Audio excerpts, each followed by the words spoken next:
View from the Gutters presents Back Matter, Season 2, Episode 1.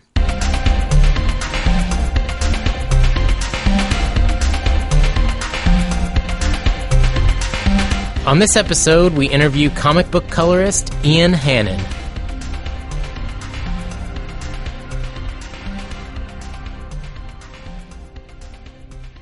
Hello there. Well, welcome to Back Matter, Season 2, Episode 1. I am Joe Preti. I'm Andrew Chard. And Chard is here with me today. And we are here. We have a very special treat for you on this episode. Yeah. We have with us Ian Hannin, who is colored for Marvel and DC and he's done some Valiant work. Yeah. Right. And we're very, very pleased and honored to have Ian. Say hello, Ian. Hi, guys. Thank you for having me on. This is fun, and this is exciting. So I'm sitting here with my French bulldog and 2 cats and a Blue Moon, Mountain Abbey Ale. Good stuff. Nice. And excited. So I'm anxious to catch up on your podcast. So you're in cool. Season 2? Well, so Back Matter is we have kind of we have a main show where we talk about a book of the week, and Back Matter is our offshoot. It's like our everything else Yeah, it's show. like pretty much people it would be weird or like difficult to get on the main show because of whatever reason, or just stuff we want to talk about that's kind of outside of the continuity of the main show. The main show's it's like a book club. So. Yeah. Oh, that's great. Cool. Yeah. And we started doing Back Matter regularly last year at the end of the year, and we clocked up about 12 episodes, and then I took a hiatus for the holidays. And so you're the first episode of us coming back. Yeah. Oh, I'm honored. The second official interview on the show. Yeah. great. And That's very cool. We are also honored. We're super stoked to talk about you. We've been for our listeners. Ian had contacted me. Was it Jason that contacted me? Yeah, it was Jason. Jason Brubaker. Jason, yeah. So Jason Brubaker contacted me back in last year sometime, and said that Ian had wanted to be on the show. We're really slow about answering We emails. were really, I mean, It's all right. just kind Holidays approaching. Yeah. Family, friends, dogs, things are more important than contacting Ian Hannin about a podcast interview. Well, and it seemed that life was starting to pick up kind of for everybody at that point too, even outside of the holidays. But we got it together, and this is we're kind of doing a big relaunch with everything right now. We just passed episode 100 on the main show, so we're like gathering steam. Thank you. Very cool. Yeah. Very cool. But Awesome. it's awesome that you're here, and Very excited to have you on, and I guess we should just jump Thanks, right guys. into it. And Sure. My first question for you, I guess, would just be if you kind of wanted to share with everybody a little bit of how you kind of got into reading comics and kind of the comics culture and stuff. Oh, man. That would be quite a ways back. I think I was always I don't know. I don't want to offend the nerd or the geek. I'm not sure which term to use. I'm both. And I've always loved comics and film and superheroes and sci-fi. And so, I mean, I've been reading comics as long as I can remember. My mother is an artist, and so I've always been doodling and drawing and painting, and went to art school in Sarasota, Florida, Ringling School of Art and Design, and still going to the comic book shop every week and getting my favorite books, which at the time was Jim Lee's Wildcats. oh yeah, Yeah. Jim Lee's also X-Men, as we call it. Yeah, exactly. Before that was X-Men, and I mean, that guy is awesome. So who wasn't looking at that stuff? So I one day, well, actually, I guess I had gotten out of school by then and was working at a Kinko's in the legal department, making copies, and still going to the comic shop every week or every month, and picked up an issue of Wildcats, and I can't remember what issue it was, but there was a talent search for writers, pencilers, inkers, colorists, anybody and everybody that is involved in the process of making comic books. And I had been fiddling with Photoshop for a while and decided to draw a picture of Spartan, the leader of the Wildcats, and color it in Photoshop. And I sent it in with a resume, a very short resume. And the next thing I knew, they called from La Jolla, California, in San Diego, Wildstorm. They called and offered to send me a test to time myself and to color something. I can't remember what they sent me, but so I colored this piece up, timed it. I think it took me 4 hours to color a sample page or something and send it back. And they offered me the job, and that was very exciting. And I moved to La Jolla, California, and started learning how to color comics on the job. So I've been doing it for a number of years now, and that was an exciting period. I was with them for about a year before I went freelance with a couple other pals, and we began coloring comics for anybody that wanted colors. And I've been doing it freelance since then in Los Angeles. I'm in Beverly Hills with my wife, who is a talent manager.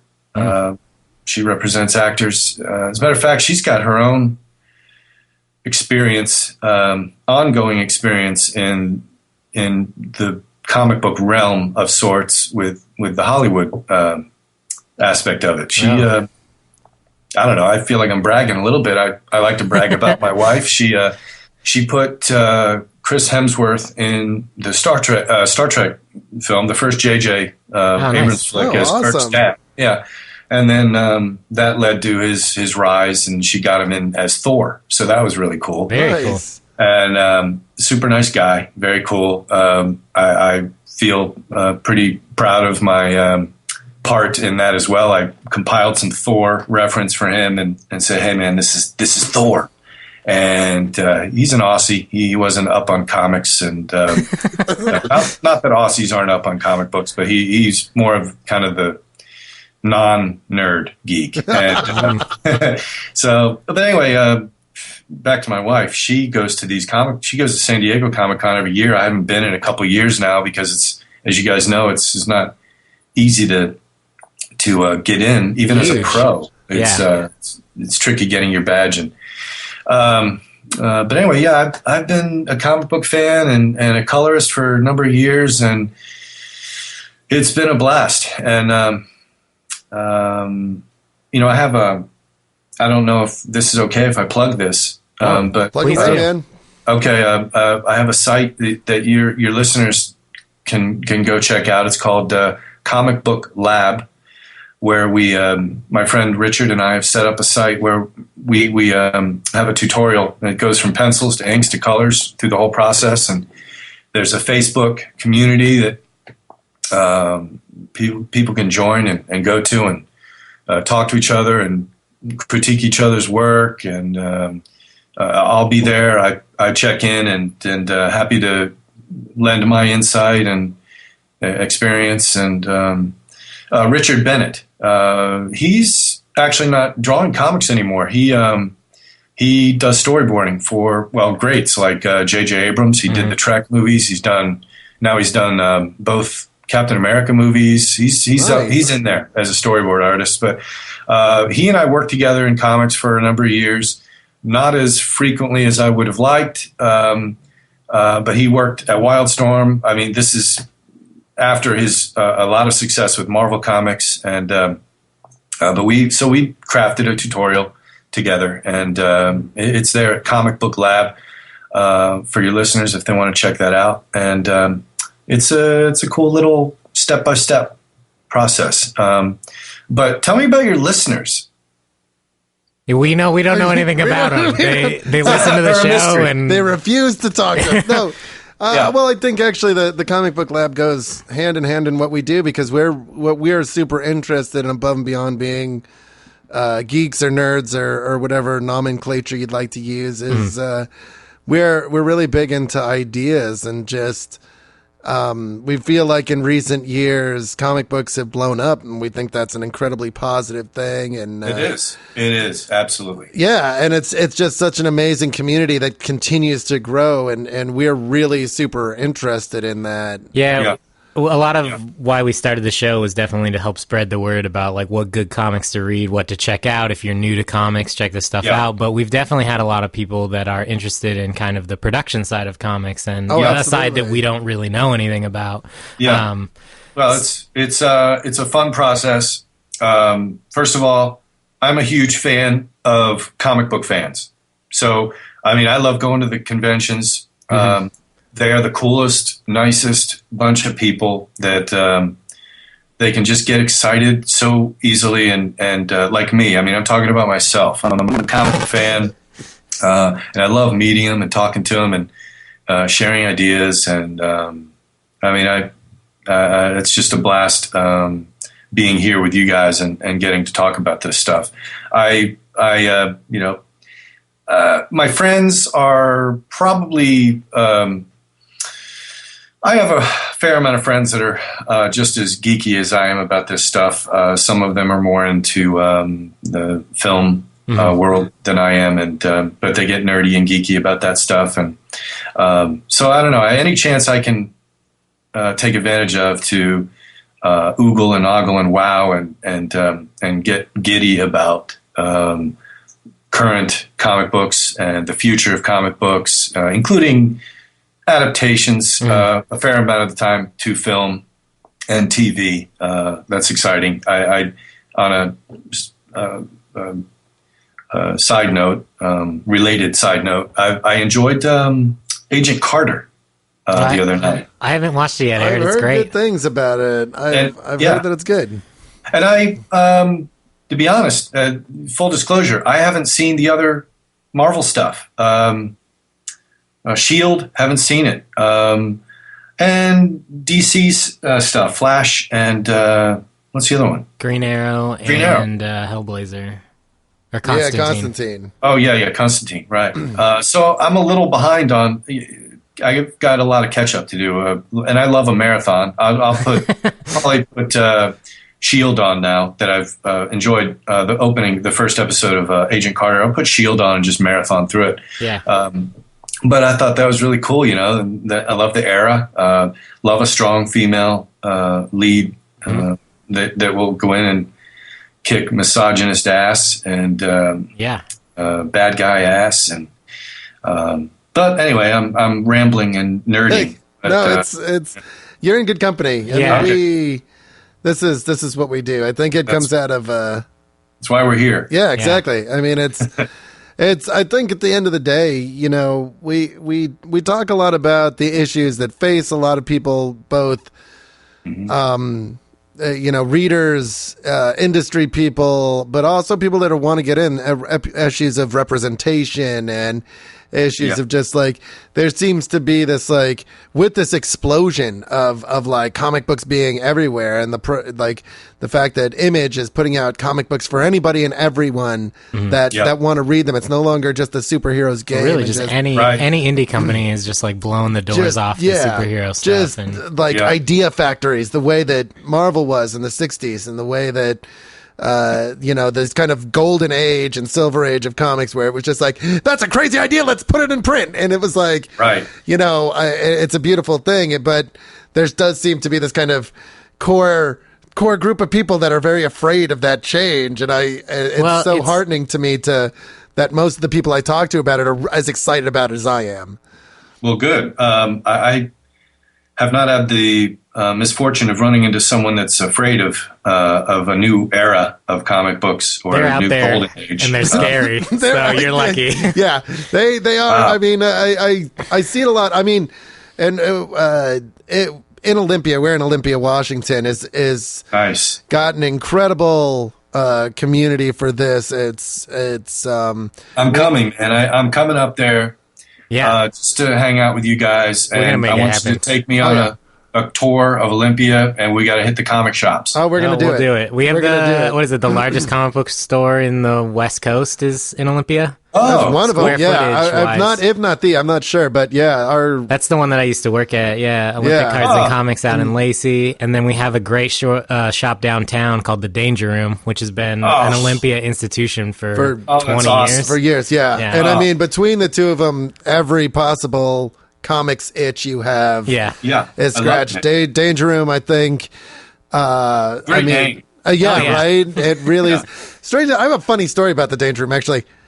It took me like 3 friggin' years of living in Olympia to realize that it's the X-Men's X-Men training room. Yeah. Like, for some reason, I never put those things together. Yeah, I was a little late picking that up too, but just thinking comic shops, it's a cool name. But now it's hitting home what that is. Right? It's perfect.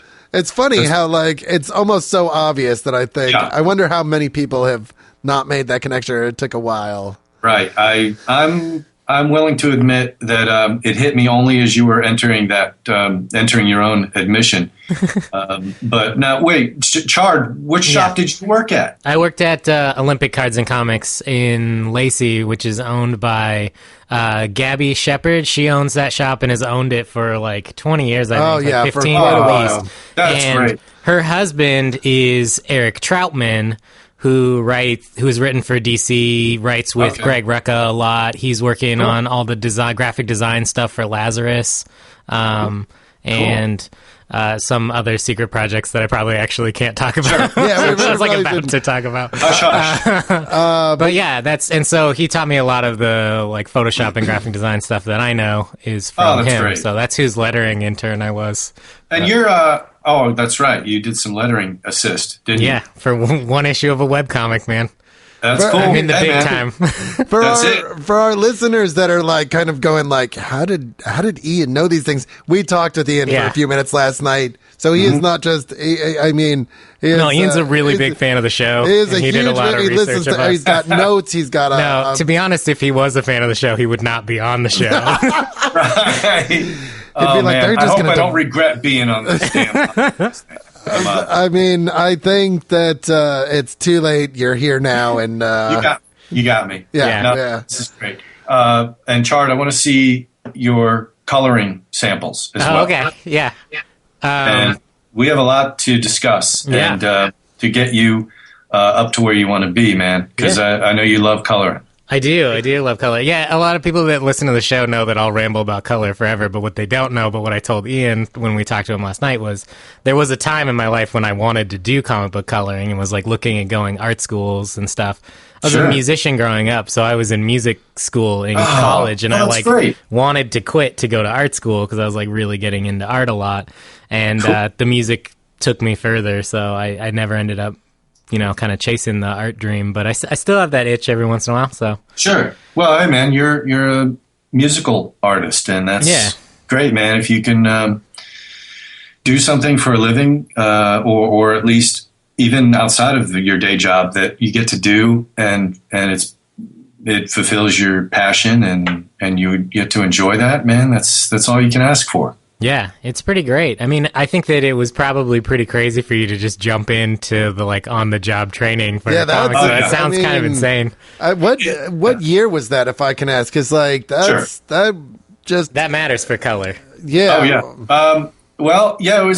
It wasn't long after the computer coloring became kind of the new thing. Let's see, 95. Oh, yeah. So you were there. I mean, that's pretty close to the inception. You're like... Yeah. I mean, I was just a wee lad, and there were the pioneers. I don't want to misspeak and get somebody's name wrong or the order wrong, but I was trained by a couple of guys at Wildstorm, Homer Reyes, Jeremy Cox, and then there was Brian Haberlin, who is one of the best colorists of all time. Yeah. My favorite colorist, it's hard to lock down a single favorite colorist, but I would almost have to say my favorite is Dean White, who I've never had the pleasure of meeting, but he colors John Romita Jr. stuff, Avengers and Spider-Man and all that. I mean, that guy, his palette is just so fun. That guy's not afraid of magenta, man. I mean, he throws color down, and you wouldn't. I mean, the colors can be timid sometimes about what they do. They don't want to scare the editor off or do something too wacky. But I mean, Dean White, man, go look through his stuff. Just the boldness of color is so fun. And but you know, I've been I picked up tips and training and all kinds of neat gimmicks from really solid, amazing colorists, and it served me well, and I still enjoy coloring to this day. I've taken a little time off to pursue other avenues, hopefully in coloring. I love the idea of coloring film. There are different software applications for that. DaVinci Resolve is the one I'm looking at. That and you're talking about like post-production color correction, right? Right, yeah. Right. Color grading, color timing. There are different terms for it, but I've been looking into that. I've been taking some post-production classes, and I feel like it seems like a pretty logical segue. Going from comic book coloring to film coloring. I've got pals out here that in LA that are writers and directors, and we want to, like everybody else in this town, we want to get a film off the ground or a TV pilot. And so I'll be the guy if I'm not in the thing, a cast member. Well, that's the hopeful idea, is to be in the cast and push the dolly and fetch the coffee and whatever, and then color grade. Nice. That'd be awesome. Yeah. When you do that, can you do me a giant favor and not make everything brown? Yes. What is happening with film color lately? I haven't seen the brown thing, and that sounds horrible. Everything I see looks they call it the blockbuster It's look. like all desaturated and like really heavy. So what Chard is specifically referring to is Man of Steel. Man of Steel, where they darken everything and they kind of it's like super desaturated. And we're definitely of the opinion of I don't know how much you want to talk about this, but we're definitely of the opinion that superheroes should pop. Like Superman has a bright primary color costume because he is a bright primary color character. I was looking at some of your work on like Batman and stuff when you were doing was it Battle for the Cowl that you were working on? Yeah. It's like all those costumes are so bright and vibrant and they really pop. It was like very much like that DC kind of style for color, but like it looks like a superhero comic, right? When you put man, you nailed it, man. I don't know. I guess I feel like when they adapt a film, they can't do that. But Superman isn't Batman, so come on, man, go with the blue, and I think, I don't know, you can never be sure with the marketing that they put out before the film, but in the few glimpses we've seen of Superman for Batman vs Superman or whatever they're calling it, he does look a little bluer, and like I said, they may be beefing that up just for the marketing. Yeah, maybe he'll be that deep navy kind of desaturated in the movie too, but I agree 100%, man. Make them pop with the color, and I like a Robin cape to be as bright yellow as you can get it. Yeah, right. It should be triumphantly yellow. Right, man. He's like Frank Miller nailed it. He's that little bouncing ball of color, yellow and green and orange next to this behemoth of a black, gray creature of the night. The contrast is great. There's something powerful about that image too. This kind of juggernaut of like black and gray. Yeah. Like kind of being followed by this incredibly bright, colored like lad that'll kick the crap out of you just as readily. Right? Sure. But like, But it speaks to each of their characters too. Absolutely. And you want to say, whoa, Bruce or Bats, or depending on how you know the guy, either personally or just from being on the rooftop with the bat signal with him. You want to say, dude, you're taking this little kid into combat, man. What are you doing, man? Yeah. But he knows what he's doing, and so does Robin. Yeah. But, oh man, I love that. I love the psychology that goes into color, the things you can bring in that will maybe even subconsciously affect the viewer's feelings about what they're reading. Well, I think that nails it. I think that absolutely nails it. It is psychology, and those colors do speak to our emotions and our. They do. Like, I mean, you can't get sense or and I mean, I'm talking about your nose, the scent. Mm-hmm. You can't get sense or sound with a comic like you can with you get a score running for a feature film. The score does so much, but you can get the color is something that you can really get your clutches into the brain, the reader's brain, and make them feel something. Yeah, absolutely. I've been. You worked on Harbinger, the relaunch of Harbinger for Valiant, yeah?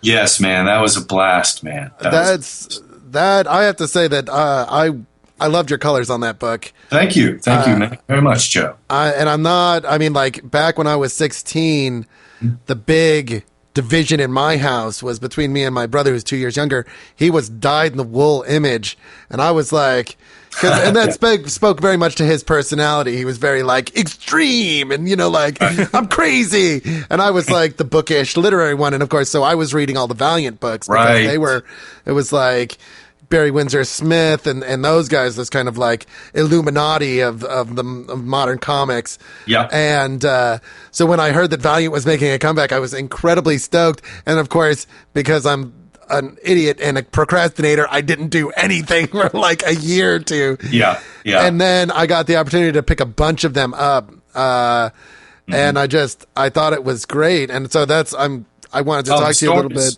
I didn't mean to cut you off there, Joe. Go ahead.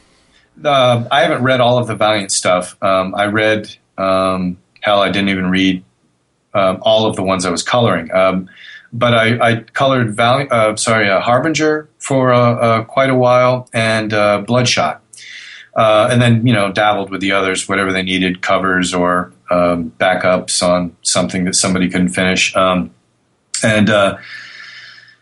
The stories are so kick-it. Well, can I say that? Yeah, of course. We've been. Do it. And I'll just say off the top of my head, Joshua Dysart, who wrote Harbinger, is aside from being one of the coolest, nicest, just sweetest guys on the planet, writes an amazing comic book. So coloring it was just. I felt like, and he made it very clear to me too that he in our conversations, and we met finally at a convention, and he made me feel like such a part of the team, and was so gracious about hey man, do whatever you want to do with this, and bring yourself to it, and so kind about making me feel like a critical part of the team. And so what a blast it was, and an honor to bring that book, Harbinger, back when we did. And that was one of the most rewarding experiences in coloring that I had in my entire career coloring comics. So that was it, man. That was fun. Well, and of course, coloring Batman for a couple of years it doesn't get any better than that either. That was that was a fun time. That's got to be. I mean, that's kind of got to be a pretty good feeling to walk walk into work where even if it's just your own studio and be like, today I'm going to color Batman. Yeah, no, man, exactly. Nailed it. You nailed it. It's or even Superman too. Just be like, sure. It's my job today. That was before Valiant, and at that point when I colored that for Mike Martz, I think he was the editor for all of the Batman books at that point. I'm not sure, but he contacted me and said, "Hey man, let's get you on Batman." And I was like, "Wow!" I mean, as the nerd, as I've established, the geek and the nerd, just like, "Oh my god, I'm gonna color Batman, and I've made it. This is great." And colored that for a couple years, and that made me. I mean, that I still take a lot of pride in that opportunity to do that. So I've had a fun time, and I mean, there's a combination of luck, and I feel like I brought my own skill to the table, and a combination of things allowed me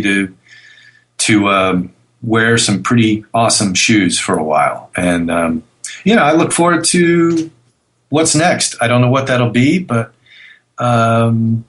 it's exciting to think about maybe jumping into something else. I don't care who the publisher is. I don't really care what tier, or I love bringing my palette to a comic book, and of course, if the story and the art is solid, then all the more exciting.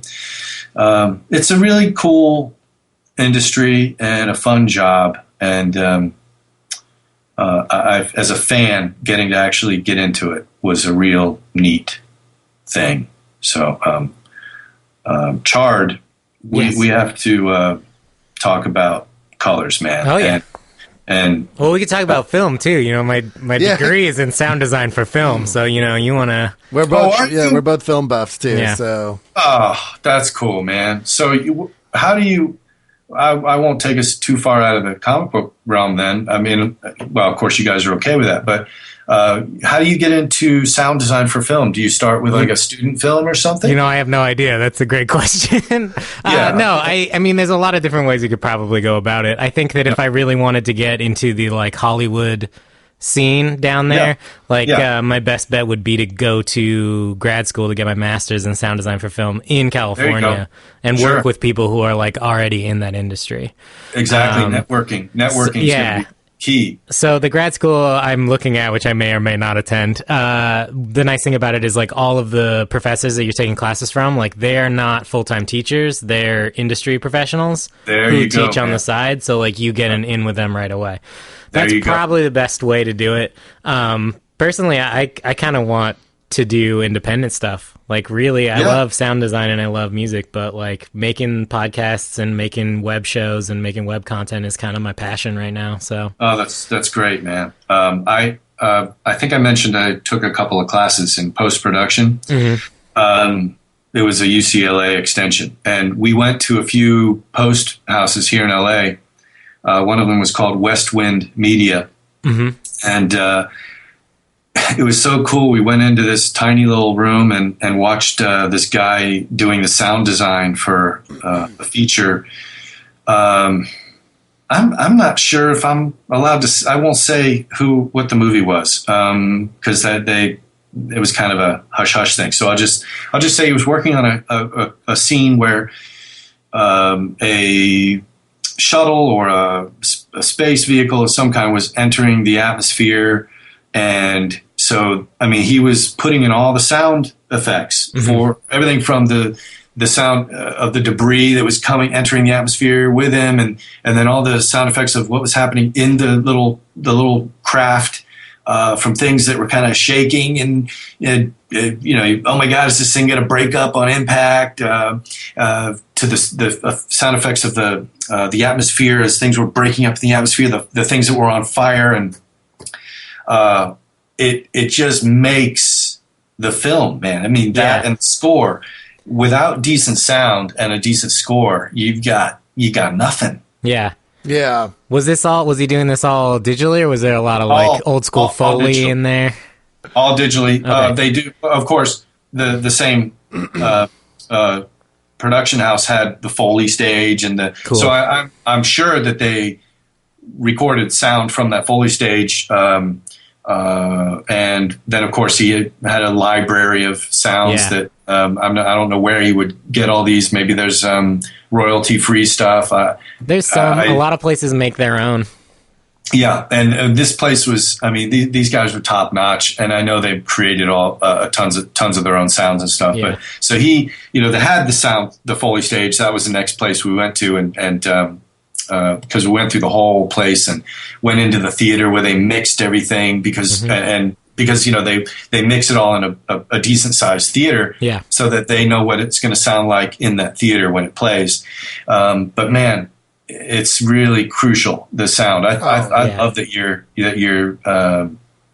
digging into that and pursuing the sound mixing and the sound design thing. That is really cool. Yeah, I don't think you can talk about film without talking about its sound design and the way sound is used.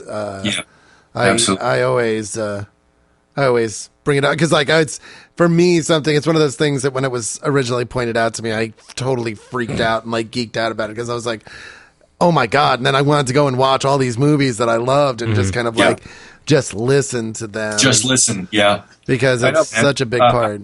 I've got a pal coming over later today. We're going to fire up The Thing because he's not yet seen John Carpenter's. Oh man, that movie you can see that. That is an amazing film. Talk about crucial sound. I mean, and of course, everything was done. All the effects for that movie were done in camera, like old school makeup and effects, and none of that digital stuff back then. So, I mean, that movie is a triumph of sound design and practical effects. Yeah, absolutely.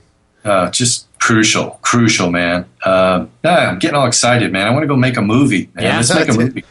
That'd be great. I mean, I think content creation, I think one of the beautiful things about the day and age we live in is that content creation is so much more accessible than it ever has been before. Yeah. And exactly. Getting it out there, being seen and selling it is still the trick, but you can take your iPhone. If that's all you've got, you can go shoot a movie with your iPhone. You can edit it on your phone. You could score it on your home computer, and it's pretty amazing. Yeah, it's crazy. The cost of entry has gone down so much. Yeah. And even as far as coloring, I'm sure you've seen it as well, but Adobe, the Creative Suite, which is what I use to edit all film and stuff, is $50 a month. Yeah, now, nuts. Which is insane compared to when, even when I think I bought CS, it was the first Creative Suite. Yeah. When I was in college, it was $800 or something insane like that. And I guess they just dropped the price because they know that so many people are diving in. I guess there's just tons of money to be made even at a bargain, right? Yeah. It means that more people are able to make more stuff with less money, and that I see the same thing in sound and film and all that. It's just cameras are less expensive now, microphones are less expensive. Not all of them, but a lot of them are less expensive, and just it's 10 years ago we never would have been able to do this show, just because of the technology didn't really exist. I love it, man. I love it. I didn't realize you guys were into the sound end of things, and that's just me. I bore everyone else on the show when I start talking about sound before we start recording. They all fall asleep. But Chard is the sound engineer. Joe, you're lucky to have a pro like Chard putting this thing together for you, man. Right. Oh, don't worry. I pay for it in other ways. Me and Chard. Chard once came over to my house. So Chard and me have been friends for a while now. I'd say getting on 5 or 6 years now. Chard will come over and say some casual thing, to which I will respond with some casual thing, and in 30 seconds we are screaming at each other. Like an old married couple. Yeah, it really is a beautiful thing. My girlfriend once recorded us having an argument. Screaming at each other. My neighbors must think I'm insane about who would win between Superman and the Hulk. Yeah. But we also, 5 minutes after done. Obviously the Hulk. Obviously Superman. Here we go. But it was great because, 2 minutes after it was over, we're laughing about it because it's a fucking ridiculous thing to be arguing about. But I mostly do it just to make Joe angry because that's entertaining for me. Well, yeah, it's pushing his buttons. Yeah. It's. Oh my God. I am the resident hothead on the on the show, which is funny because I'll do this show, which I normally don't. I normally do with only one or two members of the main show, if any, because, it's my chance to talk to other people I'm interested in talking to about weird crap. And people will be like, it's weird to hear Joe when he's calm. Because I'm very rarely calm. Who wants calm, man? Come on. You bring the passion, bring the anger and the passion and the opinions and we love it, man. We love it. And that's why I'm here. That's why I'm here. Now, who will win in a fight between Batman and Superman? Oh, we agree on that one. Yeah, that's hands down. That's just Superman decides he wants Batman dead. There's not going to be a whole lot Batman can do to stop that. Although there are a few examples in past comic books and various animated adventures that Batman has given it quite a run for his money. Joe and I have talked about this a couple times. The ones in modern times that get brought up a lot are Hush and Dark Knight Returns. But in Hush, like, Superman is actively resisting the fact that he wants to kill Batman and, like, lets him win. And then in Dark Knight Returns, Batman dies at the end of that fight. So I don't really feel like that's a win. Well, to be fair, he pop a pill and knock himself out? He has a heart attack. But I also feel, I think we've also talked about the fact that Clark is pulling his punches a bit in that fight because Clark never wants to kill Bruce. Like, they're best friends. That's true. And the standard, I think the standard refrain to that is that if Batman has time to plan, if Batman knows it's coming, then Batman has his chances increase exponentially of surviving that encounter. Right. But I just feel like there's not a lot you can do with, like, laser vision from space. And like the ability to move at like Mach 27. You know, it's just he's a god. He's a god. No, he really is. Yeah. But I think this brings up something interesting, and I don't know how you'll feel about this. I think that in modern society, there's a blatant misunderstanding of Superman as the god that doesn't see himself as a god. And I don't necessarily agree with that. I think that Superman doesn't care. Like, his goal is not to be God. His goal is to be, like, a good man. No, totally. You're right, man. And it really upsets me when people are like, oh, he's boring, or he's just a Boy Scout, or I can't relate to him. Because it's like, yeah, you can relate to the billionaire that's a master of every form of martial art ever and has degrees in criminology and chemistry and all this other shit. But you can't relate to the guy that's from Kansas that just wants to talk to his mom and dad and be like a good citizen. Yeah. You're full of shit. No, you're absolutely right, man. I mean, so his strength and speed are ridiculously on the high end of, like, strength and speed and so forth. But there are a lot of people that are stronger and faster than you and I, and we can identify with them, can't we? I mean, it's just way stronger and faster. But he's just he wants to be a son and a friend and a good guy and a Boy Scout. He wants to be a decent person. Yeah. And the strength and the speed that's I don't want to say they're handicaps to him. He's got people that are afraid of him, I guess, because he's so strong and fast. And I don't know. I agree with your idea, though. You can relate to Superman because of what's at his core. The Kansan, the son, the farmer, and Batman. Bruce is the elite, wealthy scientist. He's also insane, martial artist. too. Yeah. That doesn't help. I'm anxious to see what they do with those. Who's an artist? No, Batman's insane. Oh yeah, no, he is kind of insane. Yeah, I'm interested in the film as well. I'm really, I don't know. I didn't enjoy Man of Steel, so I'm not a fan. No, not a fan.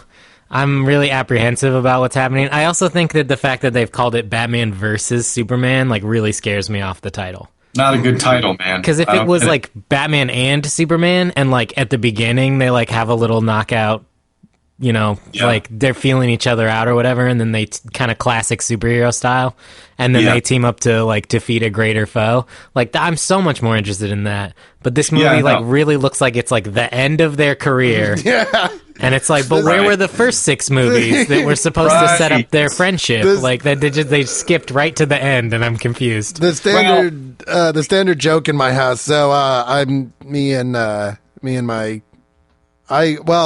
steal a joke from Scott Aukerman from Comedy Bang Bang, and I call her my ex-girlfriend. She's now my fiance. Nice. she's my fiance, used ex-girlfriend, now fiance. And she would, for a while, there was a lot of news coming out about Batman versus Superman, and every time something came out, she would text me with the link, and then she would go, "This movie is ruining our wedding." Oh my god! Was it coming out on the same day? No, it's coming out it's coming out like the month before. Okay. And so it actually, I can't even take it has had the effect on me because it happens so often that now I can't even take the movie seriously because I just associate it with her saying, "This movie is ruining my wedding." She's ruined it for you, man. She's but I agree. Just from I feel like I agree with Chard on this. This is something we agree about, which is the one thing. The Marvel movies, I believe, have been so. I liked Man of Steel. There are parts of it I didn't like. I don't think we needed. I think they could have done a better job with Jonathan Kent's situation. Yeah, and a few other things. I would have liked to see a brighter costume, but overall, I liked it. I thought they were trying. I love Cavill. Yeah, I thought he was great, and he's great. I loved Kevin Costner as Jonathan Kent, and that scene in the barn between the two of them, man, that gets me right in the. Well, and I liked him as Pa. What I didn't like was his position on Clark, or his message to Clark, which is, don't use your powers, don't be who you are because you might offend the religious people out there because they don't believe in you. That was weird. Yeah, I agree. Absolutely. I mean, I can understand. Don't show off, like in the Chris Reeve Donner movie. Don't show off. Don't be a cocky, arrogant ass. But definitely save somebody if they're drowning. Drowning in a bus. Definitely do that. And that opening scene, it's funny because I went back and watched Superman, the Donner, the Donner original, because that's my Love generation. It. Yeah, and I do. It still gives me goosebumps. That theme. Yeah. And that opening, I feel, is a lot more. Although I appreciate the fact that Snyder kind of didn't give us the whole origin up front. He kind of cut it in. Yeah, that was neat. I like that. And I feel like it saved us from an origin we've seen 100 times. Exactly. But I appreciate that. Yeah, I really did. I think my problem when I look at Batman versus Superman is that I look at the costumes and I look at the stills and they just look very kind of, everything is toned down and dark, and they're basing it on material. Like, I feel the Marvel movies have been so successful for me, especially, is because they're a celebration of these characters, and they're bright and they're inherently ridiculous, which I think that's like, we can talk about how cool Iron Man is, but we can also kind of have a chuckle that it's hilarious that this guy is up there floating around in a robot suit, Right. They don't take it too seriously. Yeah. And I guess maybe the success of the Chris Nolan Batman films gave them kind of a false impression that, okay, we need to make all of our movies very dark and gritty, and I don't agree with that at all. I don't know. We maybe we should reserve judgment till the movie comes out, but I would like to see some more humor, a little more lightheartedness. There's nothing to laugh at in the Superman movie. There's nothing. Boom. At least maybe I missed it. No, you didn't miss it. It wasn't there. You did not miss it. It is not there, and I think you just nailed it. I want to have fun and I want to laugh, and we're getting back to the Chris Reeve Superman. Just the character moments with Clark being a kind of a buffoon and a goof, kind of a the Daily Planet, he went down and the guy's like up. Like nobody wants to be his pal. and he's kind of the loner, and it was so fun to see him tripping and spilling stuff on himself, and there was none of that with the Man of Steel. Well, of course, Clark didn't play a part in the Man of Steel. He shows up at the end, which was also kind of frustrating to see the city leveled, and then at the end of the movie, he rides up on a bike and meets everybody at the Daily Planet. It's like, wait, did they rebuild the Daily Planet, or is it a different state? Where is this Daily Planet, or how much long? Where is this? 3 years later, after they rebuilt the city? Yeah, what's going on? Yeah, and I think those are the kinds of things where it's like there could be some changes made. I agree with you about. I think Nolan's Batman movies, I think they sent the wrong message, and I think that they exemplify. I actually wrote a blog, not to toot my own horn here, but I wrote a blog on the website on our viewfromthegutters.com. Go and read it right now. Will do. About Batman and about the Nolan movies and about how I think they missed the point of Batman, and they exemplify and they really pump up the violence of Batman without really kind of getting into the fact that he's also a brilliant scientist. He's a detective. He's a criminologist. He gets inside. Like, part of what makes him so... Nailed it, man. I need to read this ASAP, because that's nailing it, man. Nailing it. And that's my favorite Batman. Is like... detective. Like, I love the world's greatest detective. I love the Batman that's like, I can't punch my way through this. I have to go back to the beginning. I have to look at every little clue. And I think that did him a huge disservice. And I think that there's a reason why that is. I think it's easier to identify. I think it's a similar thing. People don't want to identify with Superman because he's a character that's firmly based in love and acceptance, whereas Batman, the public ideal of Batman, or the pop culture ideal of Batman, is somebody who solves all his problems by punching them. And I'm like, no, you're missing the point. Right. You're missing this incredible family life that he has with the Robins and with Oracle and with... man, that's awesome, man. I agree. And I don't know why they were afraid to bring Robin in. I mean... why can't he have a kid? And I'm all for the young one, man. I like the brat Robin, that not a brat, but a skilled acrobat, like, the Graysons do that thing and bring him in, and then Batman, like we said earlier, Batman, you're endangering a minor, man. Right? What are you doing? But there's that, and that's the conflict right there. That's the conflict, and and of course Bruce. Was it Bruce or Fox? One of them figured out the Scarecrow's formula or something in the first one. It was Fox. Is Lucius? Yeah, all the science in those movies is outsourced, and I'm just like so angry about that. Yeah. Now that should have been Bruce, man. Instead of swooping in and like the bat on the wings and then beating people up. That's all fine, but we want more detective work. Absolutely. Maybe get it. Maybe they'll get it right with Affleck. I don't know. I hope so. In a movie called Batman versus Superman, I don't think he's going to have a lot of time to do any detecting. I'm doing my best to reserve judgment, but at the same point, I'm also trying, before Avengers came out, I'll share this story. Before Avengers came out, I was dead to comic book movies because the only adaptations that had been out were not very good. Sin City, which I thought was good, but only because it looked exactly like the comic book, and I really liked the comic book. Watchmen. I don't need to see that again. Yeah, and Watchmen was good. We just talked about Watchmen on our 100 Point Now episode of the show. But my Tobiah... I'm with you on Watchmen. I'm with you on that, by the way. The Dr. Manhattan stuff kind of put me to sleep a little bit, but the rest of the movie... and that's the one thing for sure that Snyder nails is the look of these movies, man, and the costumes and the character stuff was great. And we were talking about the colors on that one and how Dave Gibbons' influence when he was working with the film crew is clearly carried out through the whole film. You can see it even in the post production. Yeah, absolutely. But Joe, continue, man. Continue. So there was Watchmen and there was Sin City, and I was really skeptical about Watchmen until I got really close to it coming out, and then I went and saw it, and I was like, that was it. That was solidly done. Yeah. So then Iron Man came out, and I was like, no, not going to do it. Batman Begins came out, and I said, no, I'm not going to do it. And I saw Batman Begins, and I thought it was pretty good. Yeah. And then I saw Superman Returns, and I was like, I left watching that movie going, I am never going to think about that movie, because if I do, I'm going to realize it's awful.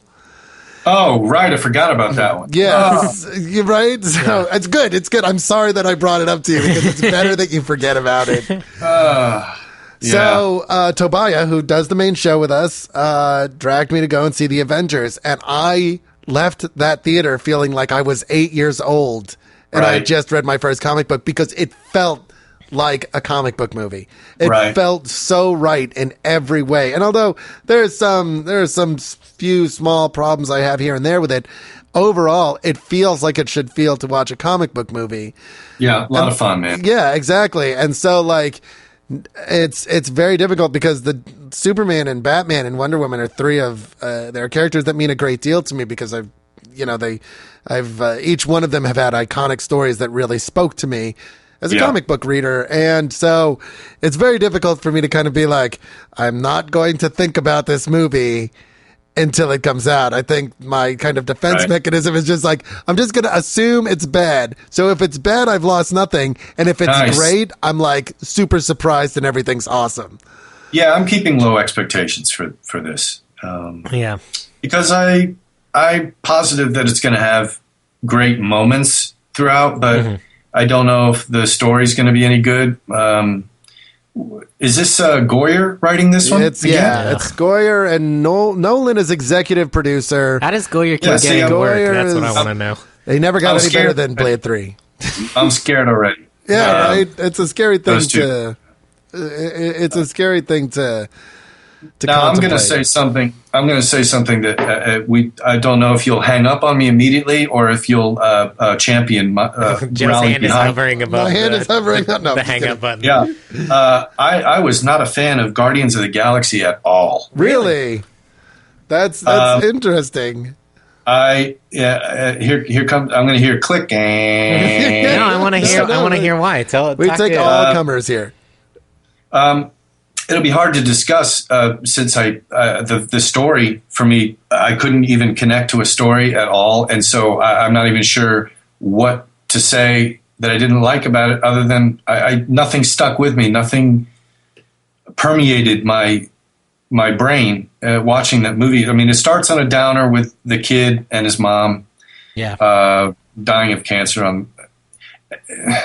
It started on a downer, which isn't in itself necessarily a bad thing, but then it rolled right into a boy that runs outside of the hospital, gets picked up by a spaceship. We don't know who's flying. We assume it's dad, since didn't mom say something about he had a space dad? It's not dad. It's Yondu. It's right. But we assume it's dad because she does say that his dad is an angel, and he said he'd come back. Or I think she alludes to his dad coming back. Yeah. So. And then it goes from there to he's a full-grown man, and he's acquiring, doing some kind of Indiana Jones mission to get this orb with another orb that opens a shield.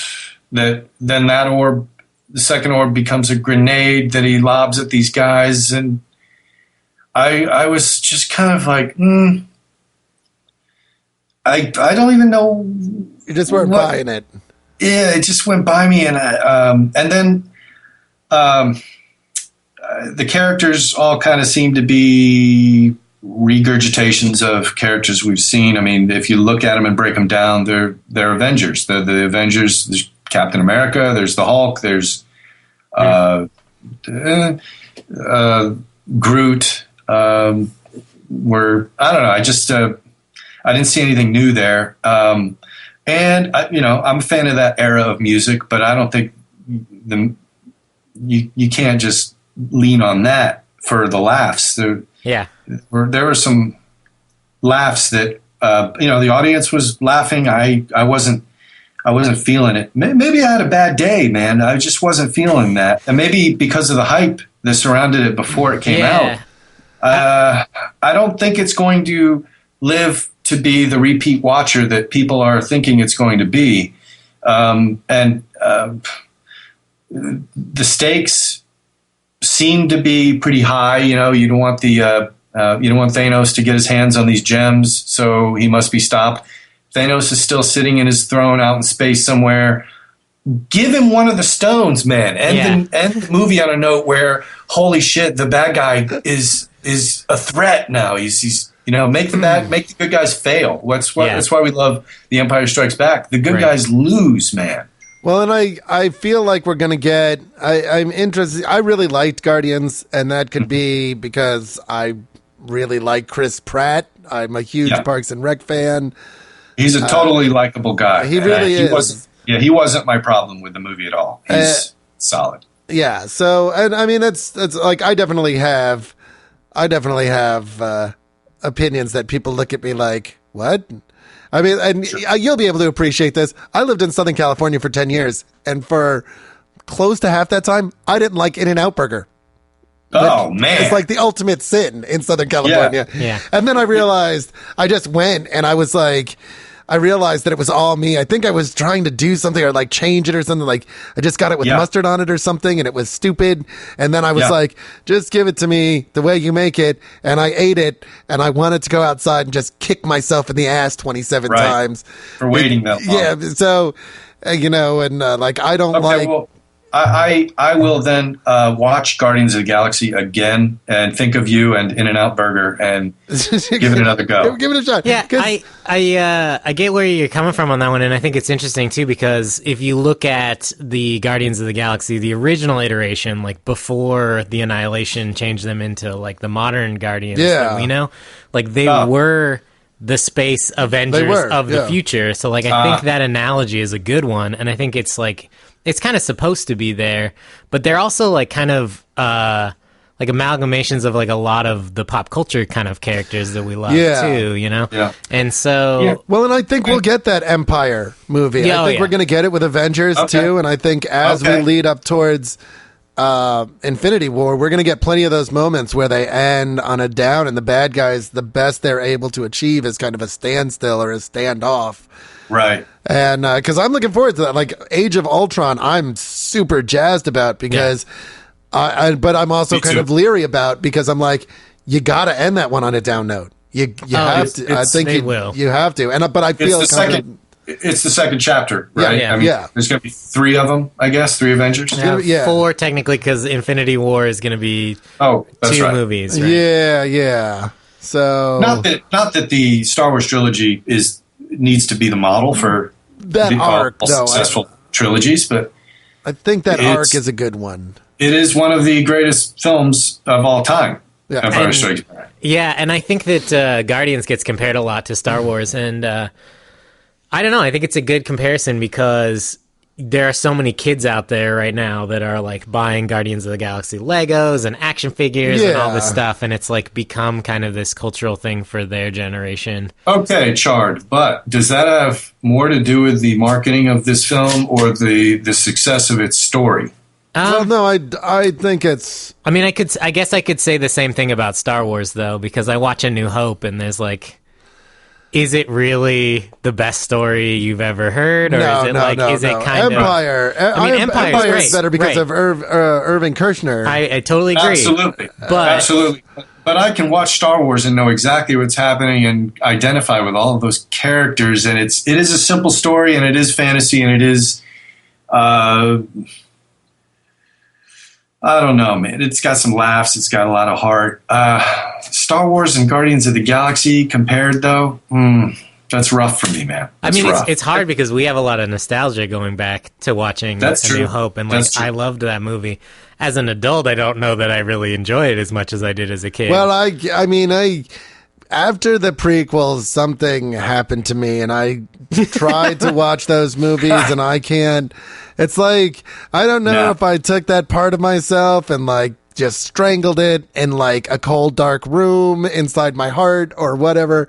I just don't feel what I mean, I remember Star Wars being like, that was this incredible connection I had. Now it's not really there anymore. And I desperately wish it would. Yeah, it's gone. And I think for the original trilogy as well, or just the prequel? Yeah, which really makes me sad because those movies were such a big part of my life for so long. Wow, so the prequels murdered your love for Star Wars. They took my love for Star Wars into the back alley and they beat it with lead pipes. Oh man, I'm sorry, man. That sucks. But I mean, I can watch the original trilogy over and over and over to the dismay of my poor wife, and watch them over and over. And although that's not fair, she loves a good movie and she loves those, but she can't sit there like I do. But the prequels didn't kill them for me. If anything, they made me love them more, appreciate them more for the era they were made, the people that made them. Yeah. And I'm optimistically cautious for the seventh one. Yeah. The teaser looks awesome. I don't know that we needed the little guard on the lightsaber, but that's not a problem. As long as they don't get into explaining what that is, I don't need, they didn't open the lightsaber in the original trilogy. Right. Just leave the lightsaber closed up, just use them like swords. Yeah. And I'll be happy. But man, the X-Wing skimming the water with the old sound effects, and man, I'm pumped. Yeah, I think those are going to be fun for sure. Yeah. How do you feel about the Star Wars comics all leaving Dark Horse with all the expanded universe? I don't know if you were a fan of that stuff or not, and now it's moving back to Marvel. Oh, I know. If anything, I just kind of feel bad for my friends that were involved in the production of those comics, and there were some solid stories, some solid artwork, and I know the people that are working on the new ones, so I'm happy for them. I'm friends with Laura Dupuis, or Laura Martin, as she's known now, and I believe she's coloring. Well, I don't know how many titles there are, but she's on that team, and they look amazing, and I know they're going to do real well. I just think they really pissed off a lot of Star Wars fans when they killed that whole expanded universe. Yeah. In favor of starting over. But, I mean, they have a business to run, I mean, I think I will say the same thing about that as I said about the New 52 reboot, which is like, if they did it in order to make room for new good stories, then I'm all for it. But like, if all they're going to do is recycle old material and not use that space wisely to it frees up the universe to tell any kind of story you want. Yeah. And if they use that, I'm excited. If they don't, then we'll get I agree what with you, happened with the New 52. I'm always worried though that they do that just so they can slap a number 1 on it, or a new, on it, and get a boost in sales for that period of time. I had the honor of coloring the last issue of Batman. Well, I think it was 812 or 813 or something. That was kind of sad. It was a sad thing though to see it come to an end, but all good things come to an end, I guess the cliche goes. And I don't know how DC is doing with their new 52, but they're still in business and they've got shareholders to answer to. And, I guess you have to understand that angle of it as well. But there were a lot of creators that didn't make the transition into the New 52. Were you offered any coloring work in the new stuff, or? No, that was the end for me on Batman, and I don't know. I touch base with those guys every once in a while, and who knows what the future holds, like I said. But I'm also excited in a way to be looking into new career opportunities, and I'm always excited about the idea of working in comics, but I'm equally or more excited, probably more excited about like what we discussed about creating our own content. We're film lovers, and I want to break into that field somehow. Like I said, I've got friends that we're writers, we're filmmakers, directors. We've got tiny projects, but we want to go big. And if that means retiring from the comic book biz to do that, then that may happen. But man, my love for comics and coloring comics will never go away. So I try to keep it positive. And ending it with DC. at least for the time being. That's where it's at, and I have fond memories, and we'll see. Like I said, I keep in touch with them, and Marvel was a positive experience as well, coloring for them, and we'll see, man. We'll see. I don't know the future, but I'm kind of a happy-go-lucky guy, and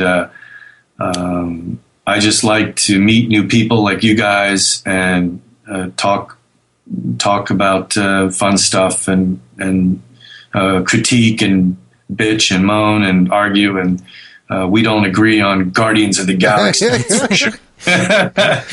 I think it's fair to say that you're definitely one of us, Ian. No, you're definitely one of us. Yeah, I was on your website earlier today, and I turned to Joe and I was like, "He has a beard," and Joe's like, "He's one of us." He's one of us. That's great. That comes and goes. Yeah.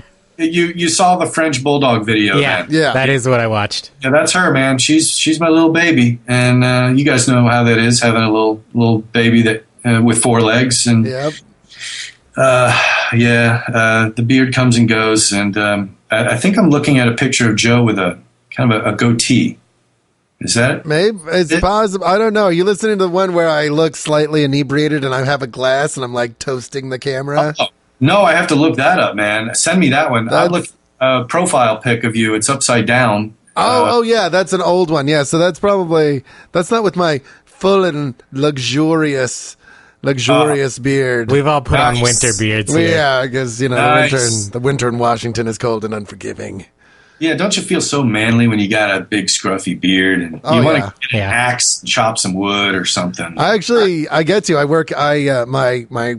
My big boy job, my job I do, and I'm not Yeah. talking about comics with people, is I do groundskeeping and landscaping, and so Oh, cool. we get a You're lot outdoors, man. I'm outdoors. I get to use a chainsaw and a giant Nice. mower all the time, and it is awesome. I dress in a lot of flannel. Very Cool. cool. It's very cool. Yeah, man, that sounds like Northeast type of work. Yep.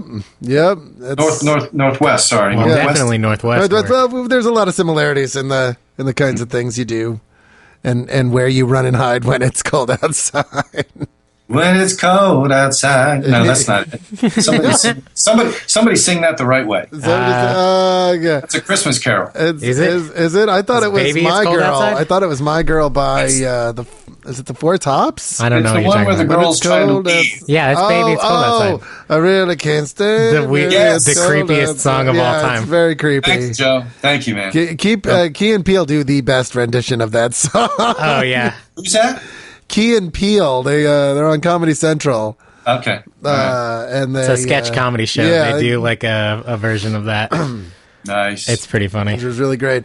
So, Ian, we're I think we're gonna have to wrap it up here pretty soon. But Sure. before we go, I wanted to ask you: one person calls you on the phone tomorrow, and you drop everything to work on them, like a dream project. What is like one person that you would like to work with more than? I mean, do you have a list or in comics? Yeah. Or well, okay. in comics and film? Like, I mean, who Right. are your go-to guys? Like I said, anything Josh Dysart wants me to color, I'm there. Just simply for the fact of who he is and what he writes, I'm there. William Shatner calls me, I'm there. Nice. Man. I I'm think there. any of us would be there. Yeah. Yeah. Boy, I could compile a list, I guess. Some of my favorite actors, Michael Keaton. Some of them are gone, sadly. Bill Bixby. Yeah. Yeah, come on, just greats. But people to work with, man, it's cliche, of course, to say Steven Spielberg. But man, I don't know. You're giving me such an opportunity here that I don't see happening. But what about you guys? My dream right now, though, I think the one person working in comics today that I would crawl over my own mother to talk to is probably Warren Ellis.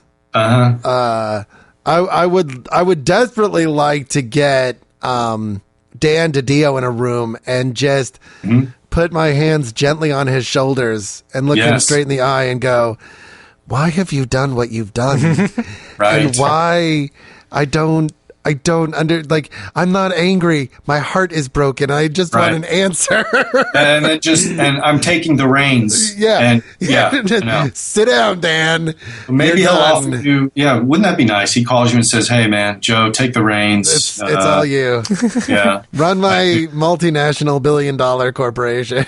And be like, oh, okay. Yeah. Hey man, then it's time to step up and show us, man. Because if he's not doing it right, what do you got? I would immediately make an all new 52 with every character being me. It would be the most awful comic books. The most awful comic books anybody's ever experienced. No, I have some good ideas. I have some good ideas. I have some good ideas. I know you do, so, man. Chard, who's calling you?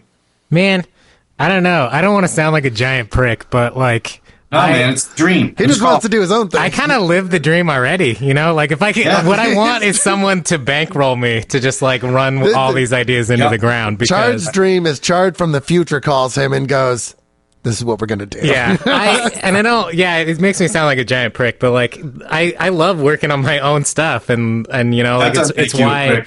That's awesome.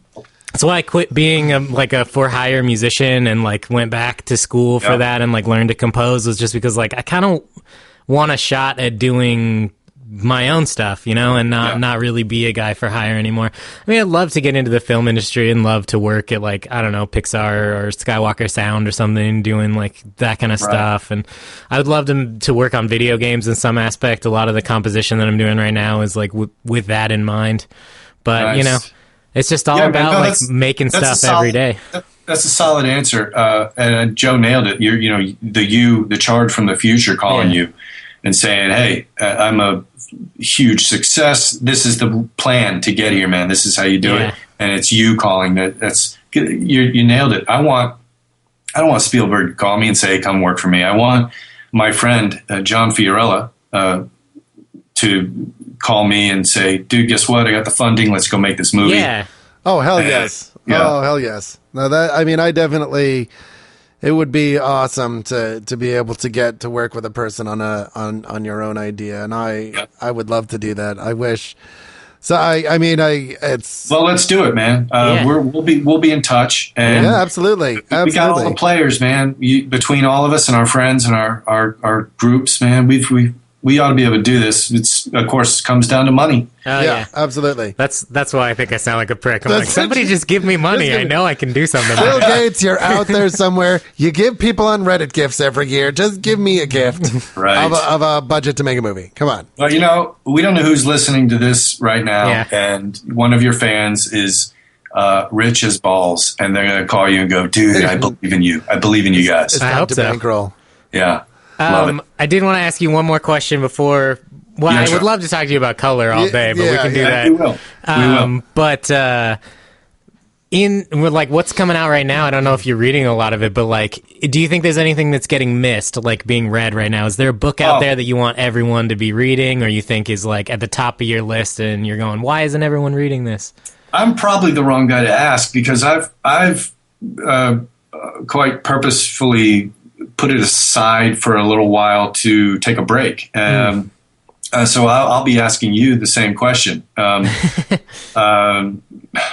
I hate to flake on you, but I don't have an answer for you right now. I've sidestepped it a bit, and I'm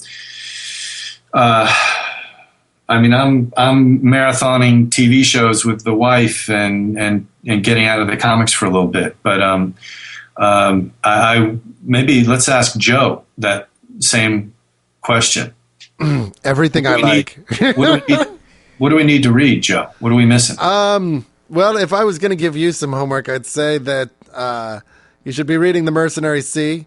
Yeah, not because it's not just because it's incredibly written, but because it is one of the most dynamically colored and illustrated books out there today. I think it'll blow your mind, especially as a colorist. It's feast sweet. for the eyes. You've never seen anything like this, I promise you. You really haven't. It's beautiful and brilliant.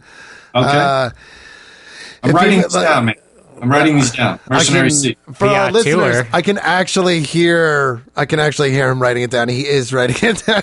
Yes. The auteur too. Like if you want Oh, trippy the colors auteur. and like crazy Auteur. Hollywood stuff. Yeah. Okay. The auteur is like this burnout director who's like on all kinds of drugs and is just like It's like Bowfinger meets a Hitchcock story meets fucking like Boonwell. It's like a lot. It's an acid trippy, like a lot of murder and sex and fucking it's crazy. it's- It's All one right. of the craziest comics Yeah. I've ever read, I'm in. and no one's talking about it. So. And if you didn't pick it up, something a bit more literary, Asterios Polyp by David Mazzucchelli, who worked with. Oh. Yeah. Oh, whoa. What's that? Asterios Polyp.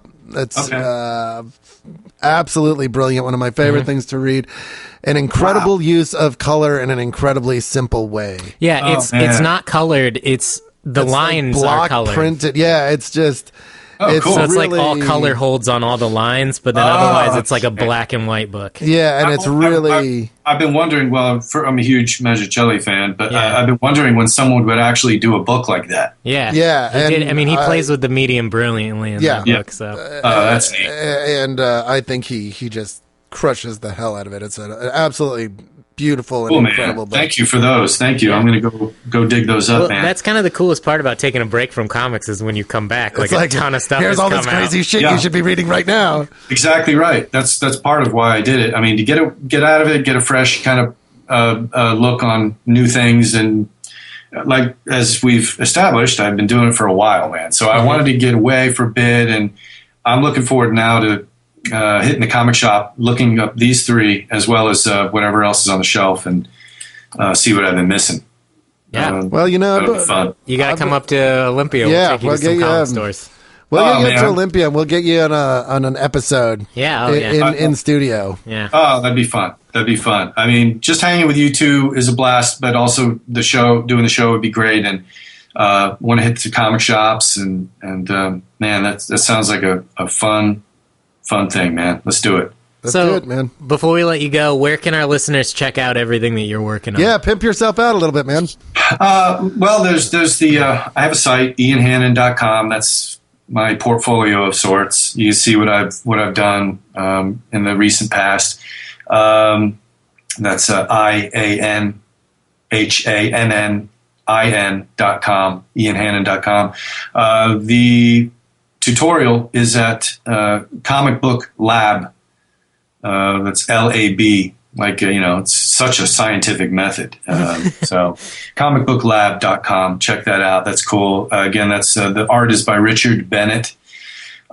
Just a veteran, amazing artist in the field, now working in Hollywood doing storyboards, and then I color the work. So, and that's our process, our specific process of going from the very early pencil sketch layout of the page all the way through to the final colors and the effects. So there's a good amount of material there, and so that's Comic Book Lab. And then there's online the Facebook community through that same site. So those are the two spots where you're going to see all things Ian Hannin, and I'm again an honor to be here with you guys, even talking about this stuff. So thank you for having me, man. Well, thanks so much. Yeah, thanks for thank you for being on the contacting show. us, and please keep us. Absolutely. I have a feeling we're going to be keeping in touch, but make sure to let us know We will. about what's going on and any developments and stuff, so we can get it out to our listeners. Yeah, we like to share stuff on our Facebook page and get it out to our fans and absolutely. stuff. So any Too announcements or whatever, That's we'd love too to do kind, that. man. And we will be in touch and about all things from comic to film and French bulldogs and Oh, yeah. Absolutely. What was the one you had, Joe? You just I have got a corgi. I just got. Right. I'm actually thinking about putting him up on the View from the Gutters website as a sometimes contributor. Yes. Well, love is certainly a giant contribution, man. It really is. Yeah. It really is. He's my Friendship and companionship, man. They're the best. He's my furry little son. Yeah. I love it, man. That's great. But again, guys, thank you. I'll let you move on to your other important topics, and call anytime, email. Let's get together. Oh, yeah. I'll come up there, and thank you very, very much, man. Thank you. Yeah, we hope to see you up here. Hopefully, you'll make it to some of the comic book conventions up here. Yeah, absolutely. I'm there. We'll hang out. Let's. You guys are going to have to keep me posted. We'll figure that out, and I'm swinging up there. All right, absolutely. Let's do it. Sounds like a plan. All right, awesome. Ian. Thanks for joining us. Thank you. All the best, guys. Best wishes. Thank you very much. And to you, Ian. Yeah, thank you. All right. Take care, guys. All right. Bye-bye. Bye-bye. Thanks for listening to our show, everybody. Special thanks to theouthousers.com for posting our episodes. You can always keep up to date with everything we're doing by checking out our website at viewfromthegutters.com. You can also subscribe to our YouTube channel as we post new videos every week. You can like us on Facebook or follow us on Twitter at FRTHGutters. And please be sure to leave us an iTunes review, as it really does help new listeners find the show. And thanks again for listening. And as always, keep reading.